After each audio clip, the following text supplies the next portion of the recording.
Everyone, আসসালামু আলাইকুম। সবাই কেমন আছো? আশা করছি সবাই ভালো আছো। এখন আমি নুডলস রান্না করব, কারণ হচ্ছে তোমাদের ভাইয়ার নাকি নুডলস খেতে ইচ্ছা করছে। অথচ রাত হয়ে গেছে, এই রাতের বেলা কেন তার নুডলস খেতে হবে সেটাই আমি বুঝতেছিলাম না। তো আমি কি করলাম, কতগুলো বরবটি কেটে রেখেছিলাম, তো আলু কুচি কুচি করে কেটে রাখছিলাম, কারণ আজকে নুডলস এর মধ্যে একটু আলু দিব। অনেকদিন ধরে নুডলস এর মধ্যে কোনো রকম আলু দেই না, আসলে না দেওয়ার অনেক কারণ আছে। কারণ হচ্ছে নুডলসটাও যা, আলুও তা, এই জন্য কিন্তু আমি আলু কখনোই নুডলসে দেই না।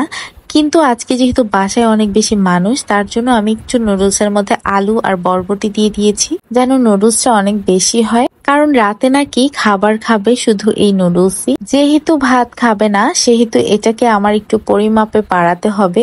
কারণ যেহেতু ঘরে 4টাই নুডলস ছিল, আর এই 4টার সাথে যদি একটু আলু দিয়ে দিই তাহলে কিন্তু অনেকটা নুডলস বেড়ে যাবে। আচ্ছা, রান্না করার সময় কি আমি অনেক রাগান্বিত থাকি? আমাকে নাকি দেখতে খুবই রাগান্বিত লাগে, যে আমি রান্নার উপর রাগ করেই আছি কি। আসলে আমি যখন রান্না করি তখন অনেক মনোযোগ দিয়ে রান্না করার চেষ্টা করি, তার জন্য আমার চেহারাটা এরকম দেখা যায়। আসলে আমি যখন ভয়েস দিচ্ছি তখন নিজেকে দেখে নিজেই মনে হচ্ছিল যে আমি মনে হয় রাগ করে আছি কারোর সাথে। আমি কিন্তু আজকে নুডলসটাকে সিদ্ধ করে তারপরে রান্না করব, তাই আমি জালির মধ্যে সব নুডলস গুলো ঢেলে দিছি নুডলস এর পানিগুলো ঝরানোর জন্য। বাই দ্য ওয়ে, তোমরা কারা কারা কাজ করাকে অনেক বেশি ভয় পাও আমাকে একটু বলো তো। আমি কিন্তু আমার কোনো কাজকে কখনোই ভয় পাই না। আমি কোনো কিছু করি তখন আমার মনে হয় যে আমি এই কাজটা করতে পারবো এবং করে দেখাবো। বাই দ্য ওয়ে, আমার আম্মুর বাসায় এত বড় বয়মটার মধ্যে একটুখানি তেল ছিল, কারণ আরেকটা ডিব্বার মধ্যেও কিন্তু তেল আসছে। তো এই বড় ডিব্বাটা থেকে ছোট ডিব্বায় ঢালা হয় নাই, তার জন্য এত বড় ডিব্বাটা থেকে আমি ঢাললাম। আর এই দেখো, এখন কিন্তু আমি পেঁয়াজগুলো দিয়ে হালকা ভেজে নিব। আমার কিন্তু দুপুরে খাওয়া দাওয়া করলেই এত ঘুম আসে, আমি জানি না আমার কেন এরকম হয়। আগে যখন ইউনিভার্সিটিতে ছিলাম বা স্কুল কলেজে ছিলাম তখন সারাটা দিন বাইরে থাকতে পারতাম, আর খুব কম খেলেও অনেক বেশি ভালো লাগতো সারাদিন। আর এখন যে কি হয়েছে, এখন সকালে ঘুম থেকে উঠি, ওঠার পরে সবকিছু রিল্যাক্স করি, তারপরে কিন্তু দুপুরবেলা খাওয়ার পরে এত এত ঘুম আসে আমি বুঝি না।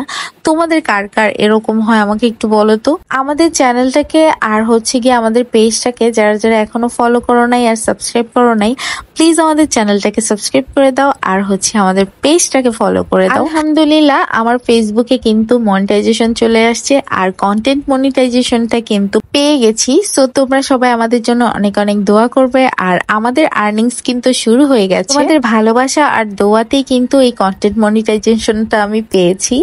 যাই হোক, আমার নুডলস কিন্তু রান্না প্রায় শেষ হয়ে গেছে। তো আমি কিন্তু এখন মশলাগুলো ডিমের মধ্যে দিয়ে দিছি, আর ডিমটা যখন আমি ভেজেছি দেখছোই আমি কিভাবে ভেজেছি। আর আমি আরেকদিন আরেকভাবে নুডলস রান্না করে তোমাদেরকে শিখিয়ে দিব, যেটা একদমই 5 মিনিটের মধ্যে কমপ্লিট হয়ে যায়। তো তারপরে হচ্ছে আমি যে নুডলসের সবকিছু সিদ্ধ করে রাখছিলাম ওগুলো সব দিয়ে দিব। আসলে নুডলসটা সিদ্ধ করার পরে আমি হচ্ছে গিয়ে একদম এত সুন্দর ফ্লেভার পাচ্ছিলাম। আর চিকেনটা একদমই শক্ত হয়েছিল ফ্রিজের মধ্যে, তার জন্য আর চিকেন দেই নাই, যেহেতু অনেক বেশি ক্ষুধা লেগে গেছে। তো এই যে দেখো, আমার নুডলস বানানো শেষ। আমরা কিন্তু এরকম প্লেটের মধ্যে অনেকগুলা নিয়ে খাবো, কারণ হচ্ছে আজকে রাতে আমরা ডিনারে অন্য কিছু খাবো না। নুডলসটা দিয়ে আমাদের কমপ্লিট হয়ে যাবে ডিনার।